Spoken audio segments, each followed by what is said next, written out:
In the 1960s, Nelson Mandela sat in his jail cell in Robben Island, South Africa, wondering if he'd ever see his friends again, let alone see the whole sun in its entirety without being teased through a small crack in the stone wall. He knew he'd done nothing wrong, but the government disagreed. To understand why Nelson Mandela was imprisoned, we need to look back at the sequence of events preceding his sentencing, going as far back as 1793.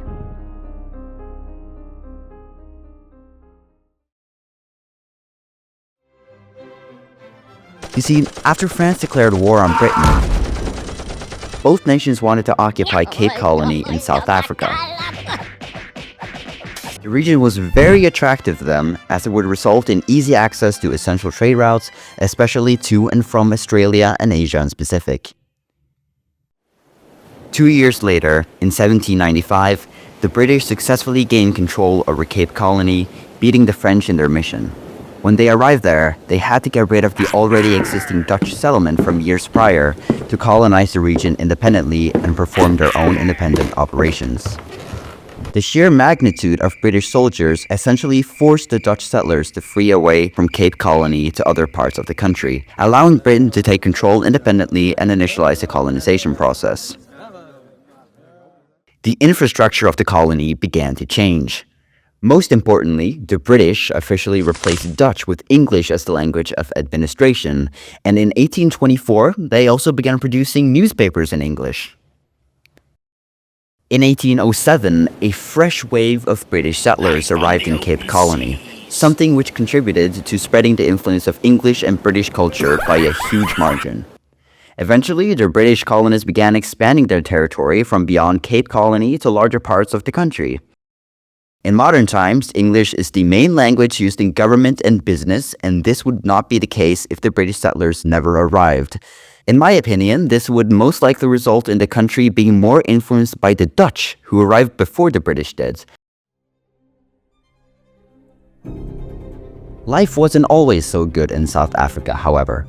Fast forward about 100 years, the sitting government, which consisted of only whites, where most of them were descendants of Dutch settlers, had this feeling that their white race was superior to the black race, even though this takes place in literal Africa, where the percentage of black people are about 80%.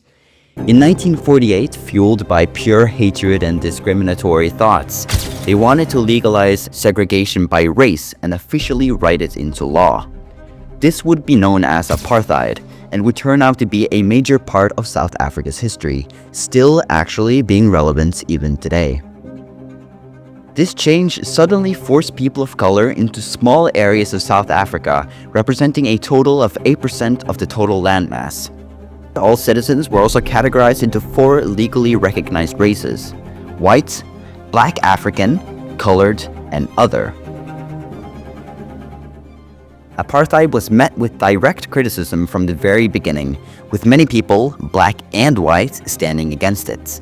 Countless anti-apartheid groups were formed, one of the most notable being the African National Congress, led by none other than Nelson Mandela himself.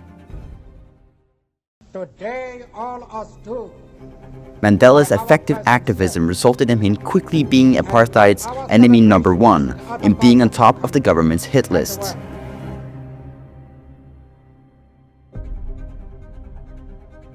He was able to stay hidden for 17 months, but was eventually captured and brought to justice, according to the white supremacist leaders, and sentenced to life in prison for attempting to overthrow the state. So yeah, we're back at the beginning. Nelson Mandela has been captured and is pretty much rotting in his jail cell. Not only was he the physical embodiment of apartheid opposition, but he was also black, which means that he definitely did not have a good time behind bars. Fast forward 26 years and he is let out and is once again a free man for some reason. He also greets freedom in the most badass way by becoming the first democratic president of South Africa. As president, Mandela enthusiastically worked on abolishing legal apartheid, bringing freedom and liberty to all South Africans regardless of their racial profile. Or that's what was supposed to happen. Today, however, many years after Mandela's term as president has ended, effect of apartheid still lingers in the society. it seems that even though apartheid was legally abolished, the nation didn't recover from it. People of color are still segregated into the same areas, and the line between the rich and the poor are still massive.